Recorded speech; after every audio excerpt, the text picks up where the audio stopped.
Hello, everyone, and welcome back to Line Change, the NHL betting podcast from the Action Network. My name is Michael Leboff, and joining me on this early Wednesday morning, late Tuesday night for some of you, or for Nick, are Nick Martin and Tim Kalinowski, and together the three of us are going to break down the three upcoming Stanley Cup playoff games on Wednesday and Thursday. The Bruins and Panthers will take the extra day, so they're not back until Friday. We'll cover that and more on the episode we'll record Thursday night. So for this one, it's Avs and Stars, Rangers, Hurricanes, Oilers, and Canucks, but we will start with Colorado and Dallas. In Dallas, Game 5, Colorado down 3-1. They are a plus 122 underdog for Game 5. They are plus 810 to come back and win the series. The Stars sitting minus 146 to win Game 5 and close it out at home. The total here is 6.5. The big story in the series is Valeri Nichushkin getting suspended. He's done for the playoffs. It seemed like that really sagged the Avs. They played a brutal game in Game 4. Stars took it to them. But overall, like, Colorado's game, if you park that contest, has been kind of up to snuff. I mean, if you look at the numbers at 5-on-5, they're a little bit ahead of Dallas. I'm not saying that Colorado deserves maybe a little bit better in this series, but it's not outlandish to suggest that. And so much of the attention is going to Nichushkin, Nick, but the loss of Hintz or potential loss of Hintz, we don't know if he's going to play tomorrow, but it does seem like it's unlikely. I think it kind of washes each other out. You could argue that Colorado feels it more because of the lack of depth and etc. But I do wonder if this is a little bit of an overreaction at plus 122 on Colorado. Like, I think that they'd be the side I'd want to bet in this one. Well, I think the important thing is Taves' status. I think his status is just so critical. That was part of the reason it's rare that I will see an injury that I think moves me that much. And I ended up betting on the Stars in that last game, which was unfortunate because that all happened after the pod came out. So anyways, I know we had said that we like the Avs, but I think that Taves is just, like, you look at how critical he is to that team. Him and Makar make up the best defensive pairing in the league. So I think that the main thing for the Avs was probably that they were kind of shell-shocked from the Nichushkin news. But the surprise Taves absence just really compounded it, and they were not able to overcome those things. So I kind of am with you. I don't know. I almost lean with the Avs. And the other important one is it sounds like Tanev's going to be fine, and that works to the angle in the game that I do like because I really think he helps this play. I like the under. I think that as we get into the later stages of this series, I think this is the one that's going to be a lot tighter, a lot grittier. Penalties should start to come downwards. So I'm kind of seeing it like the Avs are going to clean up their game a lot, probably not allow as many chances. And I think they know they needed to compete harder. And I feel like they will get right and play a sharper game. But I kind of think about where the Stars are at with their game defensively, the way Ettinger's found his game. I feel like 6.5 looks a touch high. So I'm actually liking the under at this point. I think we're at that point in the series where it feels like 6.5 is a touch high. And I think this is just going to be a pretty evenly contested battle where the chances prove to be a little tougher to come by. Yeah, I felt that way too. I was wondering if you were going to say it's time to press the button on the unders. We know how strong those trends are late in series. And I would also say Colorado at the plus money price here, Leboff, it feels like the bet Byron excuse. It feels good to bet a good team. And like, there's no reason, at least in my opinion, if Taves goes, that this shouldn't feel more like a coin flip. I just feel like it's the value is there. And would anyone be shocked if this is going overtime? Would anyone be shocked if this is just, the Avs wake up a little bit? I felt like their start, you guys said it, the previous game, it probably had a lot to do with the news that came out right before that, Nichushkin and Taves. And it just was not Colorado-esque, and it made them made them look really, really average, which is something we're not used to seeing with Colorado. So I feel like a bit of a sucker here, but I can't pass up what feels like a good opportunity to get the Avalanche at a plus money price here. And Leboff, wouldn't mind, your shot too with the scoreless first period as we get late in these stages as well. I'm always like, I always see you cash it and then I forget. I'm like, why didn't I bet that? I forget. Yeah, and I actually I feel like nobody's gonna want to bet the Avs in this one, even as an underdog. It does feel like the vibes are just so bad. So, as long as Taves is in, as like Nick said, that situation is so much murkier because they said it was an illness, but he took that huge hit. So, like, who knows what they're covering up? That's the way these seem to go. And I don't want to speculate, but it feels like these head ones where a lot of the times maybe the guy feels decent for a bit, and then who knows? Maybe he's just got an illness. Yeah. It's hard to say, but it feels like we've seen kind of comparable things from a lot of guys lately where they have an illness after taking a hit like that. So who knows? It does, and it's kind of lame to make an excuse, but it really feels like that Nichushkin loss hit the Avs hard. Yeah. Like it feels like they're really kind of in the dumps. So I wouldn't put it past that group finding a way to bounce back here. Yeah, I wouldn't say that. I think that is a valid excuse. Most of the time you say no, you just next man up it, but that was a different situation entirely. That is the lone game on Wednesday night. We'll see if we get our first elimination in round 2. Then we have an elimination game to kick off the 2-game slate on Thursday night. That's Rangers and Hurricanes in Carolina. This one is game 6. The Hurricanes have won 2 on the spin to put a little bit of pressure on the Blue Shirts, who are up 3-2 in the series. New York is plus 140 in this game. Canes minus 170. The total's 5.5. Once again, I think that the right side in this, when you look at the money lines, is the Rangers. I understand Carolina has jolted back into life here. Really, really ragged performance from New York in Game 5, especially the third period. I don't expect them to play that poorly again. And even with that pedestrian performance, they still had a 1-0 lead going into Game 3, into the third period. I think that tells you so much of what this series has been all about, which is the Canes have to clear so many hurdles to get pucks to the back of the net. The Rangers don't, and that is always going to put value on them at plus 140. I think that this number looks a little, I don't want to say disrespectful to the Rangers, but I feel like we're still falling into the same trap that we've seen this whole series, Nick. Yeah, I agree. It feels like, there's plus 145s out there. I think that's pretty long. Like, yes, Carolina's gradually gotten better. Obviously, Game 5 was their best game of the series, and but yeah, like you said, it looked like it was over at one point there, and then they just played such a good third. I don't see how that won't happen again here in Game 6. I feel like you don't want to underanalyze it, but that it really does just seem like they have the avenues to hang around and make these into close games. So I think we could see that again here. And I also like the under. I think this is a good time to target the late in the series trend.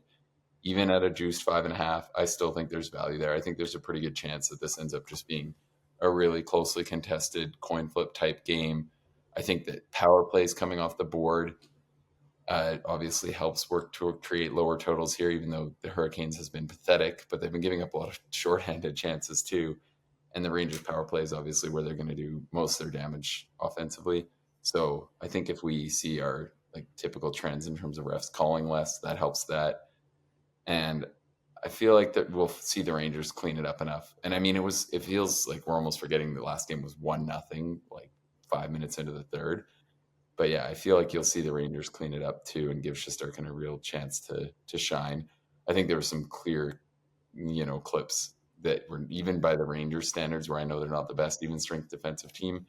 Some of the stuff we saw, like the flyby from Roslovic, Stahl just completely walks. Was it Schneider, right? They're usually better than giving up those kinds of goals. So I think we'll see them kind of get called out by Labby, bring a better effort. And I think that we can obviously count on Carolina bringing a pretty sharp defensive effort and making it really tough on that front in this game. So I think I'm seeing it pretty close to you. I think there's a pretty good chance we just see another 1-goal game one way or the other, and hopefully of the low scoring variety. I mean, just in what world is New York this big of a dog? I don't get how we got here. Like, I have closing numbers of minus 162 and minus 160 for the previous games at Carolina. Now I'm looking at minus 170s. I just don't get what changed in 2 games.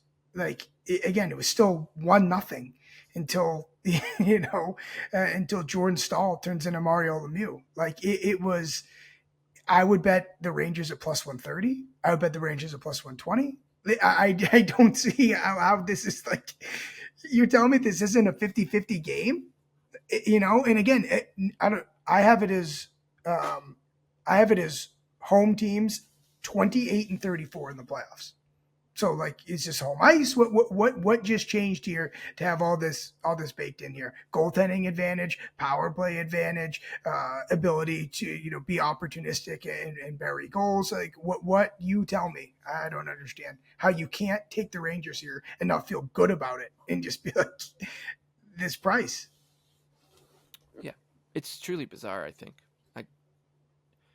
If anything, like you said, like the first game in Raleigh, Game 3, closed minus 162, and I thought to myself, all right, that's it. Like, the next game will probably be minus 150, minus 145, etc. And if they get to a Game 6, it'll probably be there. But yeah, it just doesn't make sense to me. But Carolina's won 2 in a row, and now I guess all the pressure is on the Rangers. That's what people are betting into. I don't get it. It doesn't make so. Yeah, I think at this point the pressure isn't the thing that I think will be tough is if you get into Game 7, then I'd be interested to see what the numbers are. I think the Game 7 numbers would probably see Carolina minus 120, depending on how this game goes, would be my prediction. But yeah, I think that all works to the point too. Like, this was one of the series where we expected maybe more of a true home ice advantage. Carolina's been one of the few teams that has really consistently had ridiculous playoff splits. But even in this series, it's been so close. I mean, there's been 2 road wins. Game 2 could have gone either way. Like, I think it's even in this one, I'm like, I don't really buy it. And two overtimes. Yeah. Like, I don't see, again, and if we think it's going to be a lower scoring game, taking under 5.5, I don't see how you can't feel good about taking that plus money dog here. You want to lay this? I just don't get it. Maybe I'm a moron, but I don't get it. Yeah, and I should say, I'm surprised I just looked, the first period unders actually come down. It's at minus 120 now, so I would actually play that. I looked earlier, and the best number I saw was minus 130, and at that point I actually thought taking the 5.5 at minus 120 was a better play. But now with that adjustment, I would say actually I would split my bet. So hopefully that number holds. Yeah, this would be my 0-0 first period bet of these 3 too. Okay, that brings us to Canucks and Oilers. This shifts back to Vancouver. It's two games apiece. The battle of the third stringers in Game 4 was riveting stuff. Cal Pickard gets the win over Artur Silovs. It's the Stanley Cup playoffs, baby. Where else are you going to find anything like that? I mean, it's the only position in sports where this happens. Like, it just doesn't happen. You don't see a team go from their their starting quarterback or point guard and be like, we're just going to go with the third stringer tonight because that guy had a rough couple shifts, but it worked. Oilers get it done with their third stringer in a wild sequence at the end. The Canucks still hung around. It was their 8th straight or 8th game of the playoffs where they've the final margin has been 1 goal. I think that breaks here. There's just been too many cracks in showing in the Canucks, and I think Silovs is obviously playing over his head. Edmonton is a minus 150 favorite on the road for a reason here. The Canucks sitting plus 125. The total is 6.5. I think just at some point the dam is going to burst. So I don't think there's all that much value on the Oilers money line, but I do think that there's going to be some value on some alternate spreads at some point with the Oilers in the series, where like they should be able to figure out Seelovs. They've been still cooking on the power plays. They're not getting any power play opportunities. That's been part of the reason the series has been close. But there's just been so many pushes by the Oilers where you're like, they should be finding something here, given who they are. So yeah, the Canucks have been masters at keeping things close, not just during the playoffs, but through the stretch run of the regular season too. But with the third string goalie, this Oilers offense, I think, looks like it's about to burst open. I actually like a -2.5 here, Nick. Yeah, I'm not sure. Because I don't hate the thinking at all, but I just also still feel like the numbers pretty right.